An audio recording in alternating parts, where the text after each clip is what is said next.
Hello, everybody. Welcome back to Control Room. It's me, Joe Pecevich. It is Wednesday, July 16th, 2025. I am your host. I am your producer. I am pushing the buttons tonight. And maybe I'll push a few of your buttons, too. It's funny. It's kind of hard to avoid pushing buttons around here. Pushing people's buttons, I guess. That's what happens when you tell the truth. That's what happens when you're a truth teller. Who was it that said, in times of universal deceit, telling the truth is an act of rebellion? And that's what we're living through right now, aren't we? That seems to be the theme of Control Room a lot lately. Once Joe has been blamed for decreasing your confidence in the government.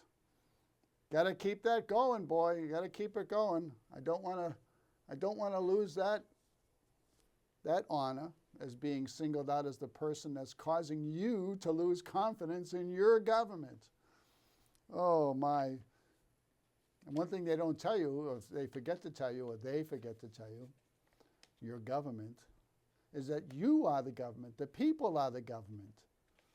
There's no they that are the government. You have to remember that you are the government, that you get to ask the questions, that you get to fill boards and committees and run for office. And when people do get into office or are appointed to positions, whether it's a police chief or a treasurer or a town administrator, if they're managing and in control of the day-to-day operations of various departments or aspects of government, there has to be accountability. You know, the Public Records Act and the Open Meeting Law are really not that old. They're really not that old. I mean, these are things that were sort of codified in the lifetimes of most people around here. So believe it or not, the average citizen had a much rougher time, or much rougher go of it when it came to being involved in government and being involved with trying to be involved and keep track of where their tax dollars are being spent. All of those concepts and laws are actually statutes are fairly new, and they're very well thought out, and they're very crucial, very important. Anyway, so it has been another week, unfortunately, in local and in state and in national affairs, where your confidence in the government, as people like to term it, as people tend to let it be, since most voters are more interested in filling their belly and going home and watching TV, being amused. They've abdicated their responsibilities as good citizens. For government, as it's viewed by that segment of society, of the population, of the electorate, it has been another rough week at all levels. Look at what's happening on the national level.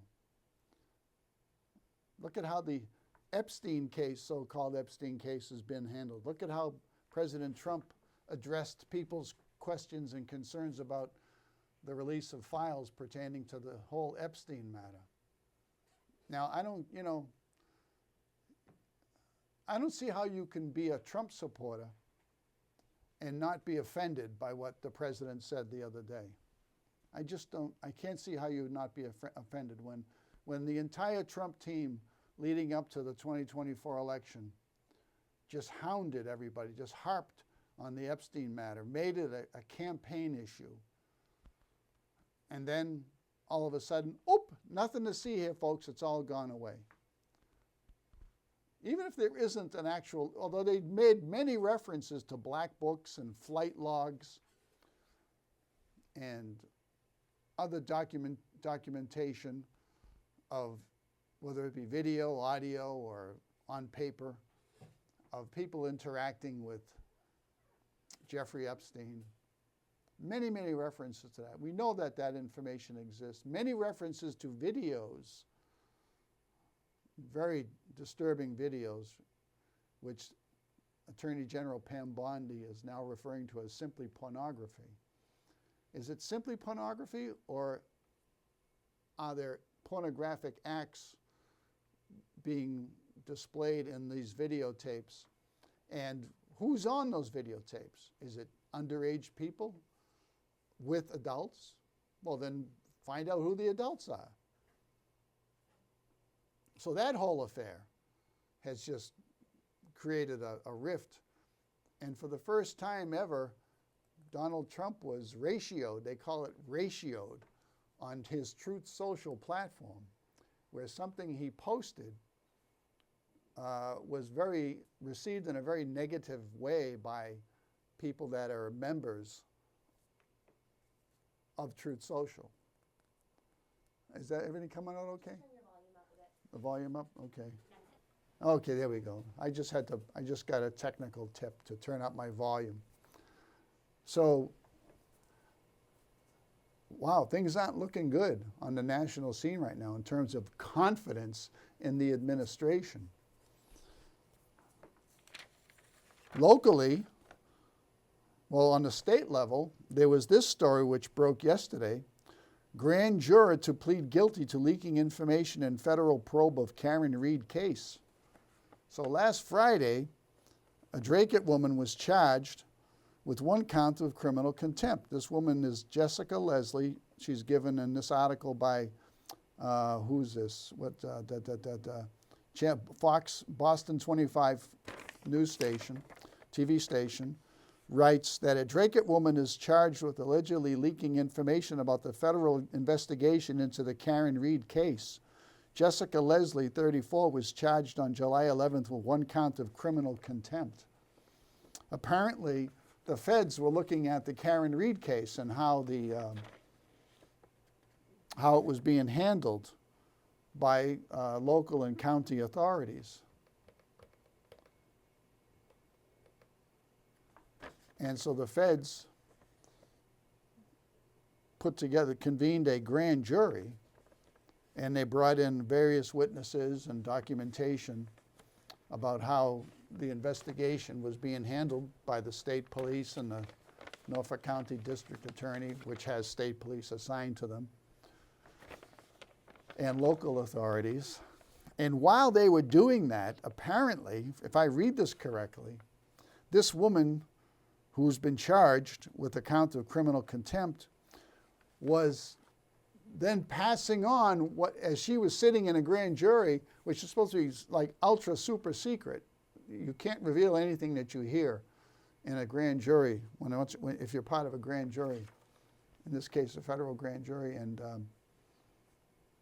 you can't relay that to your friends or associates or anybody else unless the people running the grand jury operation can say, yeah, you can share this with somebody.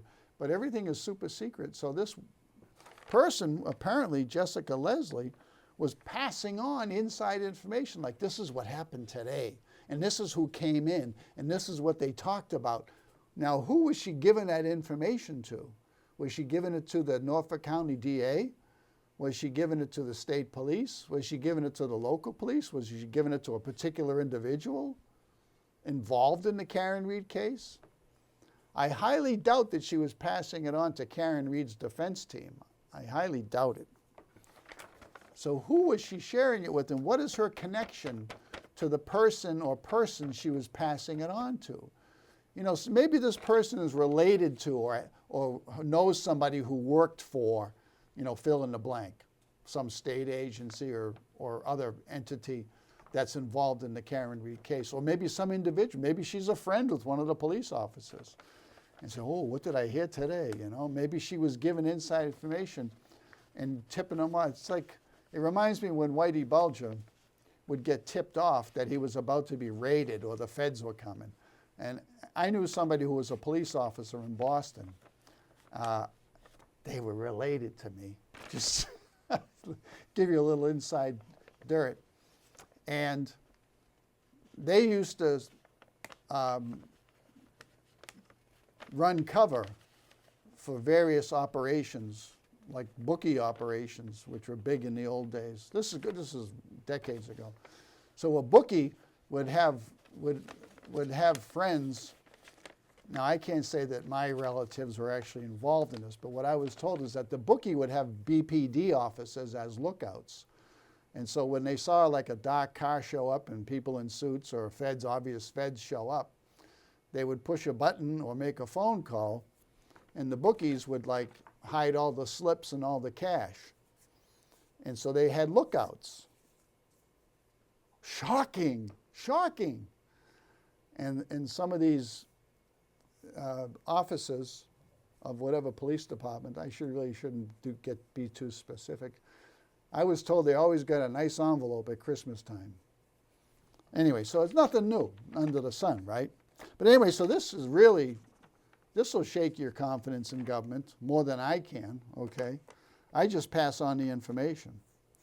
And locally, my confidence was a bit shaken in local government. At the select board meeting this past Monday on July 14th, when there were several action items, and one of the action items was to create a cemetery commission.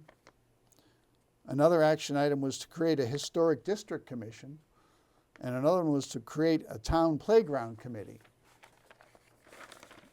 And what was kind of troubling to me about those action items was that nobody really seemed to know how to do these things. The one about setting up a historic district commission was pretty clear cut. There's a state law that says a town can set up a commission to study a town to identify historic districts or areas that maybe should be designated historic districts. And that's pretty cut and dry. But even there, the other two especially, but even there, it's like nobody seemed to really know how to set up a commission. Shouldn't they have had like a mission statement in writing saying, we want to establish a town playground committee, and this is what it should consist of, and this is how many members it should have, and this is who can be on it, this is who can't be on it, and these are who are voting members, and these are who are ex officio or non-voting members, et cetera, et cetera. And the select board, Steve Darcy was absent. He probably has missed more select board meetings than any other select board member that in my time, in the last 20 years. He's missed numerous meetings.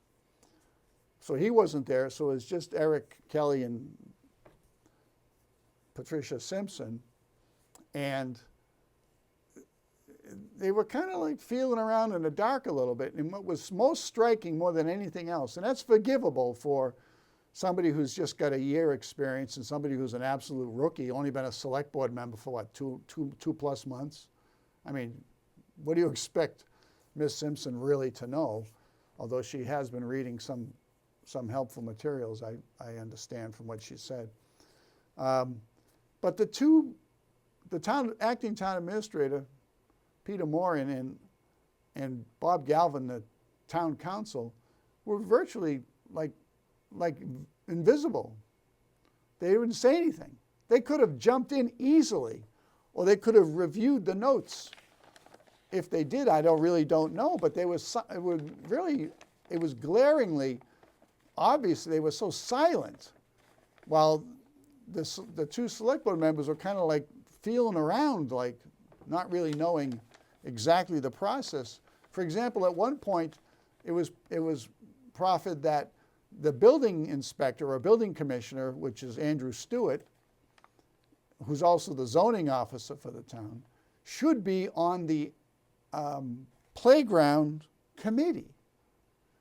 But Eric Kelly wants to see more interaction between the playground committee and the ADA committee, the Americans with Disabilities Act committee, because playgrounds have a lot of ADA compliance issues, if I could put it that way.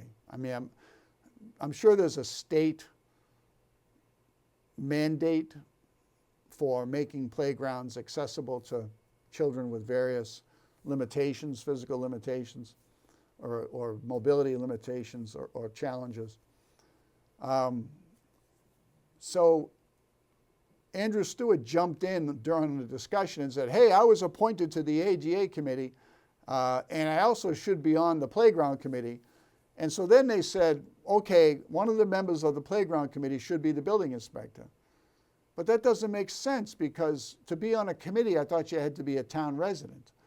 And if you signed up for one committee or were appointed to one committee, did you know that you then had to do double duty on another committee? So questions like that arose. So those are three areas, federal, state, and local, that really shook my confidence, and it wasn't even my own fault. And again, how Trump handled the Epstein matter, how he commented on it, how his administration is handling, how he's handling the Gaza, the war, the genocide in Gaza, very disturbing, to say the least. And how he's handling the Ukraine matter, where instead of reducing arms supplies to Ukraine, he wants to increase an avenue of transfer of arms to Ukraine, which is only going to keep the war going longer and longer. And totally mismanaged. You know, as a person who's followed that issues in that part of the world very intensely for 30 years, and basically all my life, because that's kind of where my folks come from, so I've always been sort of attuned to what's happening there. It's just shameful. It's beyond shameful, and a lot of people have been let down. And I will admit I have some egg on my face, because I thought Trump was going to be the key to, you know, world peace and stopping wars and reducing conflicts around the world. But instead, the situation in Gaza has only gotten worse. And it's just incredible. The murder, the genocide, the bloodthirsty attitude that people have towards that whole matter. It's just, it's shameful to the country. But anyway, that's my little commentary on that. So if you're losing confidence in government, it's not all Joe's fault. There's plenty of other places to make you lose confidence. Now, what I've been trying to get to all this time is to try to get back to, and we got some time now tonight, we need to go back to the select board meeting of June the 30th. And I've been wanting to do that, and I think we have a new computer system here, and so clips and files are managed in a way that, quite frankly, I don't think anybody really understands completely this new system. So I think I have found a way to play the clips and to make some commentary. So we're going to try doing that right now, and I sure hope it works. Okay. You're going to find it very interesting. Again, to start with, when I received a phone call a few weeks ago on a Sunday at 8 o'clock in the morning, that would have been June 22nd, I believe. And when I received on the 22nd, 8 o'clock in the morning, I got a call from somebody identifying themselves as Chief Tavares and as calling on a recorded line. I was driving my car. I was on my way to church. I really didn't want to have a discussion with the town official. I couldn't understand why and it was ostensibly because I said something that didn't go over well with Chief Tavares. And so he needed to call me at 8 o'clock on a Sunday morning on June 22nd and to tell me that he was going to give me a chance to retract or recant or, you know, a statement that I made that he took exception to. So if he took exception to it, why is he using official government resources and his position and title to do that? You know, it sounds like a personal matter, a personal disagreement. Why would he want to do that? So these are the things that are going through my mind. And I'm going, why is it being recorded? Do I really want to be on a recorded line when I'm like just out of the blue, surprised, like given no advance warning or anything like that? And all I said during that recorded conversation, we played the recorded conversation already, I don't have to play it again, was, I'd be glad to talk to you sometime, you know, but right now I'm driving, I'm going to church, and to me it was like really strange. I mean, I get fan mail and hate mail from people who comment on my show. And to those people that are watching that do send those comments to me, if I don't answer, please know that I do appreciate it. I even appreciate the hate mail. You know, the kind of stuff that comes with like letters pasted on a piece of paper, you know, so you can't tell who wrote it or who printed it or anything like that. No return address, stuff like that. I've gotten stuff like that. It's really interesting. So I do appreciate it. I always appreciate comments, and I really appreciate when people stop and talk to me, like at the supermarket or on the street or something like that. That's all wonderful. So to be just taken it by surprise, no, you can't do that. All right, and if it's a personal thing, you don't use government resources because it's very intimidating, and it's probably a misuse of government resources. You can't use government resources for personal issues, right? To resolve personal problems and stuff like that. Somebody said, hey, it's not like the chief was using a town truck to move his furniture. Yeah, but it is the same thing, is that you're using town resources to try to accomplish something that's of personal nature. It's not work related. And so then the second phone call came in 2 days later on June the 24th. It was a little bit later, more like 8:30 in the morning. And it was announced to me by, again, the same person, sound like the same person, announced themselves as Chief Tavares, saying that they were calling on an unrecorded line. But what they didn't say, and what Mr. Tavares later admitted, was that he had people in the room listening in. But he didn't say that when he called. He said, I'm just calling on an unrecorded line. And it came up on my phone as Marshfield Animal Shelter. Okay, whatever, fine. So, what can I say? I really can't say anything about that. And that call got very intense, very fast. And I was told that I was, again, being given a chance to recant or retract, you know, what I said on my show, which is almost 3 weeks ago now. That I had been left alone, that he had left me alone up until now, implying that I could have been arrested or cited or faced some form of government action or prosecution. And I said, well, like what? And I was told, well, I saw your truck didn't have a valid inspection sticker on it, so I could have had it towed. That's what the chief was saying, Chief Tavares was saying. And also that I was lying, and that he was going to encourage people in town to file public records requests and expose me, and that he would be going to the select board meetings to do that also, and that I had to get ready for that. So these were all direct to me, not so subtle threats. And so my natural reaction is, whoa, okay. I mean, the phone call went on a little too long, I have to admit. It went on almost over 3.5 minutes, and I was like, that's enough. So, you know, I had to shut it down, and I let the chief know I was not pleased with that call and with his behavior. So I had to, then I documented everything, memorialized it in a brief letter to the select board and to the acting town administrator. And it was I assume it was the acting town administrator that decided to make this an executive session, to schedule a discussion on this matter with the chief as an executive session. I had nothing to do with that. I just documented what I had experienced, and that was it. It was out of my hands at that point. So and then when it came time for a session to occur, an executive session to occur, the state law says that the person who's the subject of the executive session may request the session to be public. In other words, instead of behind closed doors with just the select board and with the person who's the subject of the matter, and at the board's discretion, the person filing the letter or complaint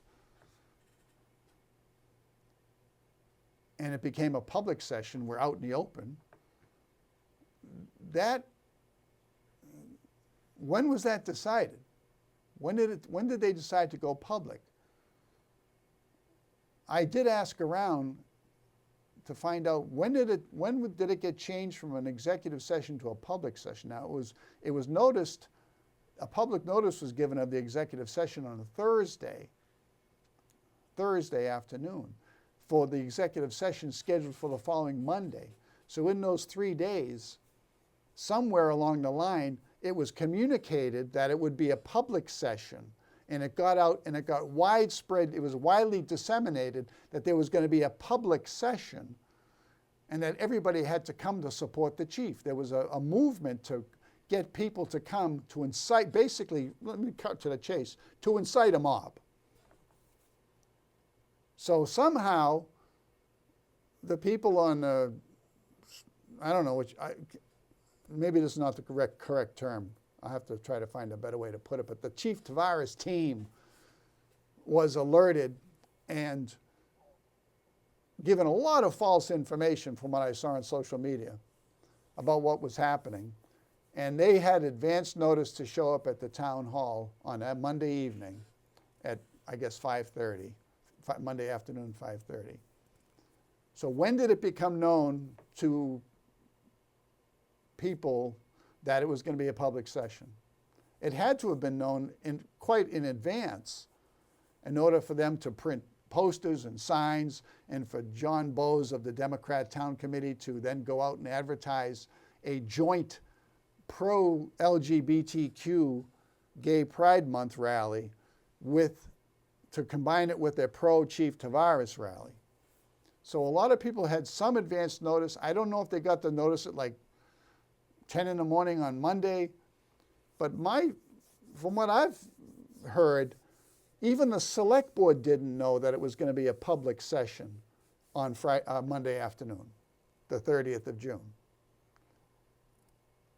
From what I've been able to find out, even the select board didn't even get to vote to make it a public session. It just became a public session because of Peter Morin. Correct me if I'm wrong. How did that happen? But people were being ginned up in a lot of false information. Like there was stuff on social media, I have copies of it, where someone said, Joe's calling all the police rats. Words, that idea. And other things. But a lot of misinformation, a lot of misrepresentation of what it was all about was already out there. And as a result, you had a big crowd of people show up. They filled up the select board room. They were in the hallways. There were so many people in the hallways that couldn't get into the select board room. By law, the hearing would have had to have been, or not hearing, but the public meeting would have had to have been canceled because not everybody could participate or hear what was going on. And if you can't provide audio or visual access to audio and visual proceedings or materials during a meeting, you cannot have the meeting. So in essence, it was an illegal public meeting. Then, when the people in the select board room started yelling, clapping, whistling, swearing, shouting insults, demands, etc., another reason why it should have been just like shut down. I've told you many times what has happened to me on a couple of occasions where I'm at a select board meeting and I go, may I say something, or a point of order, or point of clarification? Shut up. That was in the pre-Eric Kelly days. And you got to give Eric Kelly credit on one hand because he's more open to hearing from the public and he wants the public more involved, which is why he asks questions even if he knows the answer or has previously gotten the answer. I've witnessed this. There are times when I say, Eric, why is Eric bringing this up? Because he already knows the answer. Because he wants the public to be in on it. He wants you to hear what he's hearing and learning. He wants you to be part of the process. That's a fault that Eric has. Not necessarily a bad fault, but he takes it to an extreme. That's my observation, my commentary. Would you rather have the select boards of the past with the rubber stamp, no debate, no discussion, sometimes even like total blackouts of information about different items that are up on the agenda for action or for votes. Would you rather have that? I talked about this before. So Eric Kelly could have, as the chair, could have shut down that meeting, could have had the public ejected from the room, which was, like I said, to begin with, an illegal meeting. So that's, and how much guidance, again, you have the acting town administrator and the town council, who are both attorneys, who have years and years and years of experience with meetings like this, of all types. And they didn't step in and say, hey, you know what, it's time, I would suggest, Mr. Chair, that the room be cleared. You know, I mean, I once spoke out a select board meeting when Lynn Fiddler was the chair and Steve Darcy was sitting there as her sidekick. That's a little political commentary. And I tried to say something, and Lynn Fiddler took out a piece of paper and began to read. This is the state law. This is the policy. These are the guidelines that are in effect for all meetings. If a person speaks up and does not respond to a request to remain silent, they may be removed after the second. It's in writing. Who gave Lynn Fiddler that to keep right at her fingertips? And how come Eric Kelly, or has Eric Kelly been given that?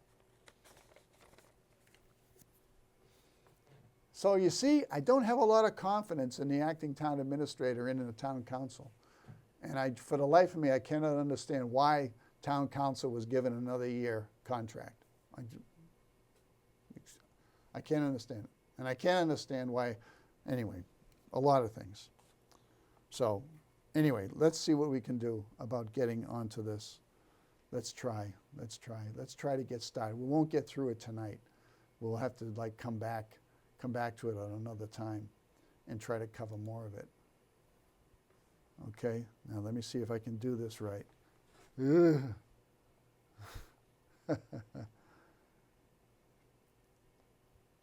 to open the select board meeting of June 30th, 2025 at 5:30 p.m. Do I have a second? Second. Aye. Aye. Aye. This meeting is being recorded by Marshfield Community Media. It is permissible for others to record this meeting.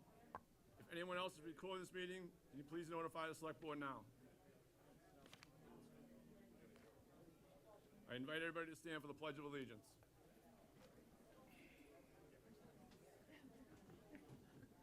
I pledge allegiance to the flag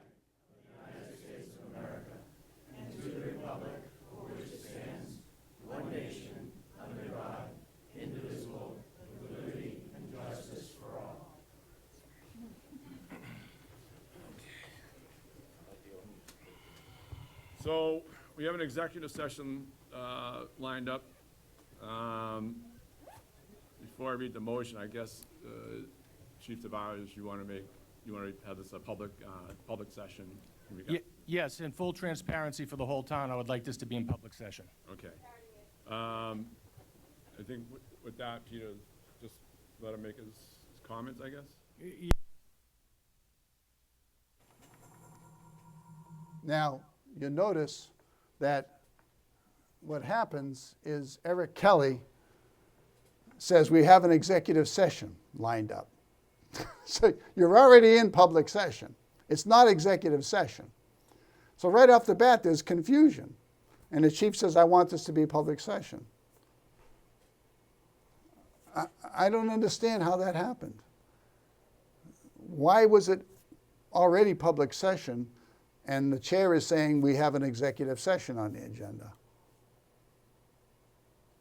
And there was no vote by the select board. What then should have done, and the guidance that should have come from the town council, was there's been a request made for a public session. This should have all been brought out before a mob of people came and filled up a room like this. You see, right off the bat, there's a problem. And there's no control over that. I think with that, Peter, just let him make his comments, I guess? Yeah, I just want to point out to all in attendance, this is not a disciplinary hearing. There will be no evidence presented, no witnesses called, and no comments received from the public. The executive session was requested in response to a complaint received from a resident regarding an interactive action with the police chief. The chief provided a report at my request in response, providing his version of events. The board's been provided with the resident's complaint, the chief's report and response, and a recorded conversation between the chief and the resident. The board can decide if they want to take no action, ask for a further investigation, or to proceed to a future disciplinary hearing. That is going to be what the board will be considering this evening. The chief is also a party to this. The only other people that we will be hearing from would be Attorney Galvin and myself. So. Okay. So what do we just hear there? That only Attorney Galvin and Peter Moran and the select board and the chief are going to be allowed to say anything. Who's left out? There's going to be no evidence heard or presented. Okay. So they have the so-called complaint, which is my memo to the select board. The chief has provided a response in his version of events and a recorded phone call. Where is that response? I've never seen it. Has anybody seen the response? Was a response presented in writing? Where is it? We heard later on during the session that the chief said a complaint was going to be filed, a counter complaint was being filed against yours truly. Well, somebody requested a copy of that counter complaint through a public records request. And the response was, it doesn't exist. So if it was filed, it does exist. Oh, but I got an email saying that that counter complaint was being withdrawn. Well, even if it was withdrawn, it still exists, doesn't it? Nope. The official response to somebody's request for it, not me, somebody else in the public put in a request to see it. The official response was it does not exist. So why did the chief play up the idea that a counter complaint was out there that had been filed or was about to be filed, but the implication was there, it was very clear. What was the purpose of that? Right? Let's see if we can continue on here. So, Floor is yours, Chief Tavares. okay, before we begin, in consultation with my attorney, prior to the beginning, as a point of information, I am aware of the chair's close personal relationship between him and the complainant. It is because of this relationship that I sought counsel from the chair about how to approximately address my concerns. The chair suggested that I personally discuss the matter with Mr. Pecevich, which I attempted to do. I expected that they have had discussions on the matter as well. Therefore, I'd like to know whether the chair will be recusing himself from the discussions on this matter or if he intends to participate. Participate. Okay?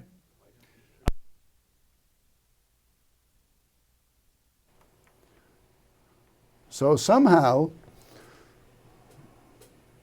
the chief is aware of a close personal relationship. Really, what's the nature of that? How did you determine that? You're just aware of it. How are you aware of it? Can you give an example? What, Eric Kelly is a friend of Joe Pecevich. Okay, well, in a town like Marshfield, a lot of people are friends. I've brought up the fact that there are officials that are friendly to each other, but I've also brought up the fact that some officials have some business ties or their names appear on the same legal documents. But he's aware of a close personal relationship. Could you give us some example? I talked to Eric once in a while. We did a cable I helped him out with his cable show. We appeared on cable shows and talked about stuff. So is that the basis for asking someone to recuse themselves? Is there some monetary gain or factor here? Someone's going to gain something by me sending in a memo? I'm not up to be the chief. I don't want to be on the police department. I have no way. It would never happen. Anyway, so what is the basis for that? And the idea that he sought Eric Kelly's advice, Mr. Tavares sought Eric Kelly's advice on how to, what to do about a difference of opinion. And Eric Kelly says, well, why don't you just talk to, I don't know what Eric Kelly said. He's never told me. But the chief is claiming that Eric Kelly told him, oh, just go talk to Joe. Did Eric Kelly say use government and town resources? Call him on a recorded line? Did he say approach him as the chief? Did he say tell Joe that you've left him alone up till now and that you're going to get a bunch of people all ginned up and excited and motivated to go after Joe? I've heard rumors that there are people in town that are putting in records requests for political opponents. It's political now. I've heard stories like that. It's a rumor. I can't reveal my sources, but I've heard people say, yeah, there are certain people in town that are putting in records requests for a number of people. It's just like Steve Darcy putting in records requests for all the emails between me and John Cusick or Eric Kelly and Diane Jordan, or you just name any of these people, and Steve Darcy has been a very busy guy making public records requests for emails. All emails, no matter whatever your communication is. So what's really going on here? What is the chief trying to prove? But you see, he wants to make that crystal clear from the start. And this is key to understanding this whole affair. This is not about Joe Pecevich saying the police are rats, which he never said. This is not about Joe Pecevich saying there was a conspiracy between the police department and the district attorney to prosecute and persecute Joe. It's not about any of that. You know, we'll get to this. I'll come back to the statement as part of my conclusion on this analysis. It's not about that. Politically, I'll tell you right off the bat, this is about getting rid of Eric Kelly and silencing me. There is a change undergoing in town right now. People have had enough. They're tired of misrepresentation, criticism, insults, being treated poorly. And this is what Trish Simpson ran on. She doesn't like how town government is treating the residents and the taxpayers. It's got to change. Hello? It's what we've been saying for 20 years. And we've been labeled, insulted, anti-government, venom-spewing naysayers, and in so many different ways. And I've basically gone broke. It's been very hurtful. It's been tough. It's comes with a cost. Fighting against corruption and being misled and being kept in the dark by your officials. It takes effort, takes money, takes time. And it's just part of being a good citizen. And it benefits everybody in the long run. But because some people don't like their party and their nice, cozy relationships being upset and the comfort they have in just doing whatever they want when they want, if anybody ever spots something like that, especially in government, and tries to address it and look at it and shed some light on it, you can expect some blowback.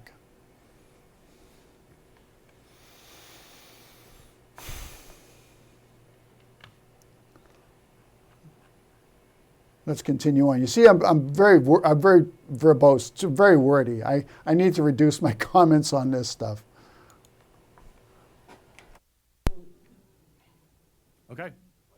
I'm here to answer any questions you have about my character, my reputation, my mental health, or my physical health.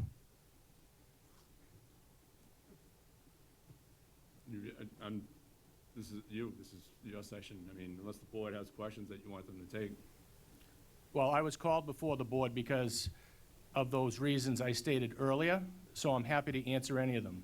I provided a written report as to my interactions with Mr. Pecevich, and I'll read that into the record if you'd like.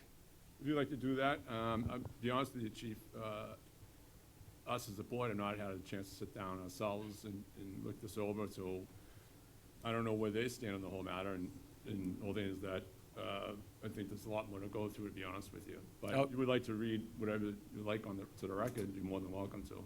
Okay, so I would just ask, why am I here then? Because it's kind of unusual that a complaint comes in on Tuesday.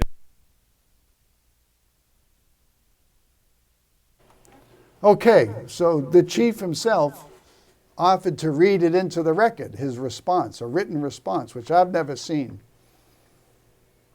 And Eric intimates that he really hasn't had a chance to see it.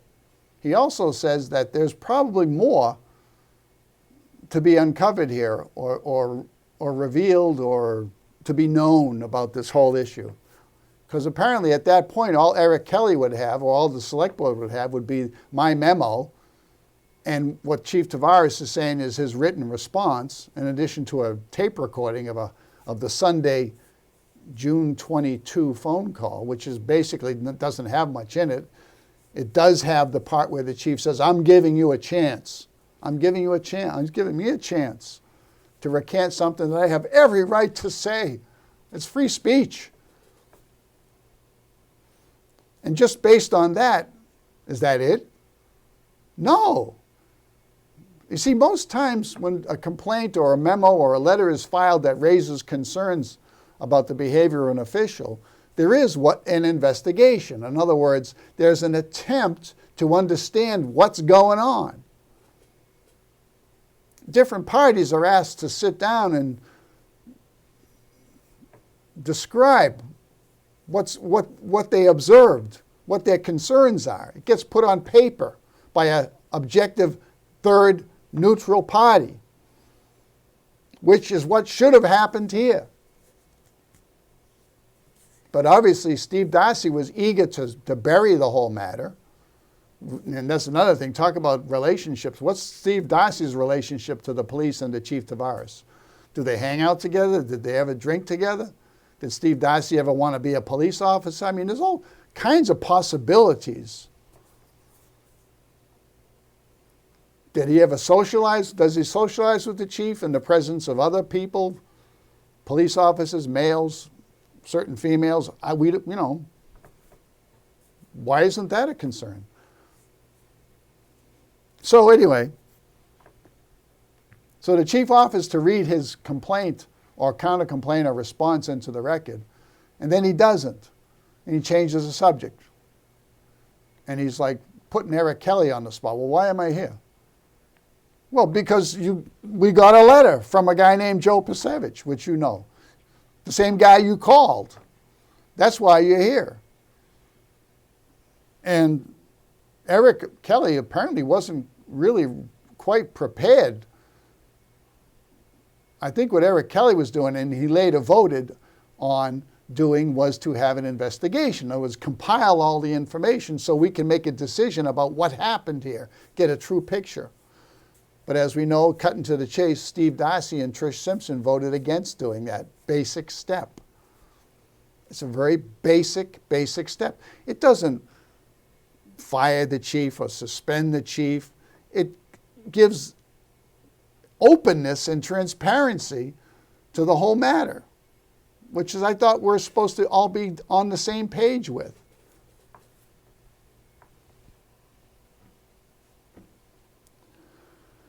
Oh, goodness. So the chief declines to read it into the record, and instead we kind of just go off in different directions. It becomes very disorganized. Usual that a complaint comes in on Tuesday, and then by Thursday it's posted, and in less than a week I'm in front of the board. Now you're telling me that the board hasn't had any time? In all honesty, Chief DeVar, this is my first go-around with it, all right? So I feel, my understanding was that we were gonna have an executive session, and then it was going to be discussed in regards to the matter there. I was informed recently that this could be an open discussion upon your request now, I think, and it was gonna be in the future. So I can't, that's all the information I could present to you in regards to the matter. I mean, I don't know what to tell you. I mean, unless I Mr. come Chair, forward. Mr. Yes. Chair, may I speak? Go ahead. Okay. One thing I'd like to let the public know is that Now you see, Eric is obviously not clear on what the procedure is here. He's not clear what's going on. He was just informed. And when did he get the chief's response? Did he get it when he walked into town hall on that day? Because it seems like he didn't get a chance to read it. And the chief is complaining this is all being done on short notice. That he heard about this coming up, happening on Thursday. He saw it on the agenda, or someone called him. Maybe somebody called him before that. Who knows? Hey, Mr. Tavares, guess what? Well, you're going to be on the agenda next week. Maybe somebody did that. I don't know. But he's still complaining that it's all being done on short notice. And Eric is complaining it's all being done on short notice. He doesn't have all the information he needs. He hasn't had a chance to read and digest the information. But yet they still push ahead. Why? Why? But obviously the chief has incited a big crowd, or inspired a big crowd, I'll put it that way, to be there and make a big splash on social media attacking Joe Pecevich and Eric Kelly. And how it's so wrong. It's so wrong. And you saw the posters of Stand with Phil, which somebody obviously used a meme program or something to create these posters and these placards that appeared online. Now, it's Trish Simpson's turn to jump in. Let's see what she says. public know is that the select board is not allowed to talk to each other outside of these meetings. So anytime we have to discuss something, we have to come together in front of the public. So with that in mind, you've kind of seen what's been going on in the last couple of weeks, us getting to know each other, communicate. I would like to, if I may, speak on this issue. Be my guest. Okay. So, do you mind if I share a little of the story? Go right ahead. Okay. So, Mr. Pecevich has a cable TV show, and he speaks about a lot of things. My name has been brought up. A lot of people in here have been brought up. Generally, I mean... Yeah, I have a cable TV show. You're watching it right now. And I talk about a lot of people. And according to Trish Simpson, I talk about her. And I say a lot of things about people, and I say a lot of things about her. Well, what have I ever said about Trish Simpson? That I have a lot of hope that she seems to be the right person to step up to be a select board member at this time. We'll have to wait and see where she comes down on issues. There may be differences. That's about it. I haven't done any commentary on Trish Simpson, really. She's never been on my show. I've kind of hinted to her or told her, say, you know, you can always come on the show, but I understand if you don't want to. A lot of politicians have done that to me. Bob Hedlund used to come on my show sometimes, and he'd say, he'd be walking into the studio and he'd be going, oh, how many votes am I going to lose now? Because see, politicians that want to play the middle of the road role are afraid of being controversial or being labeled one way or another.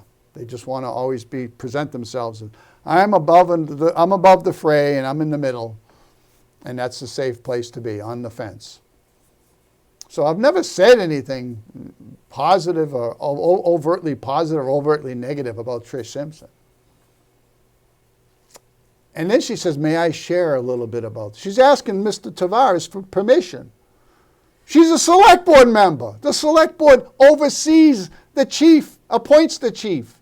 We have civilian control of a paramilitary or essentially paramilitary, semi-military organization with people that carry guns that have the right to kill you when they deem it necessary. Trish, select board, Eric, Steve Darcy, anybody who's ever on a select board, don't ever ask permission to say something in front of somebody who's basically a subordinate. Hello? What are you afraid of? Don't ask permission. Good gracious. I'm running out of time. Maybe I can get two more clips in.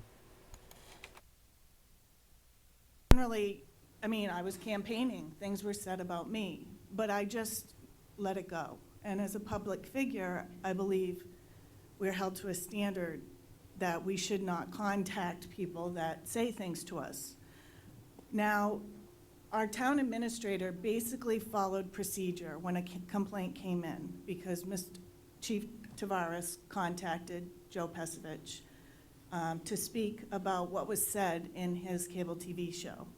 And he didn't appreciate what was said about him, okay? And I can understand that. However, I might have handled it differently. But you have a stellar career. And with that backing, I don't understand why it has turned into this. I don't understand why you were, like, I know we've gone down this road, but it's a different board. I just think all department heads need to be aware that there's procedures in place, that when things come up, they need to be brought before the select board, and this is where we hash it out, okay? And with that being said, I have looked over all of this matter, and I propose that we just, a simple verbal warning that this was not how this should have been done. It should have been ignored. Mr. Pecevich, he says a lot of things, and we just should just get on with this. And Can I respond to that? absolutely. That is completely unacceptable. And I contacted Mr. Kelly because he oversees the police department. Well, with that comment, I'm going to end the show. You see, Chief Tavares' response is that's completely unacceptable. Here's a subordinate telling basically his boss's oversight committee that's unacceptable, telling them what they can and can't do and how they should think and what they can say. We're going to pick this up next week. I'm Joe Pecevich for Control Room.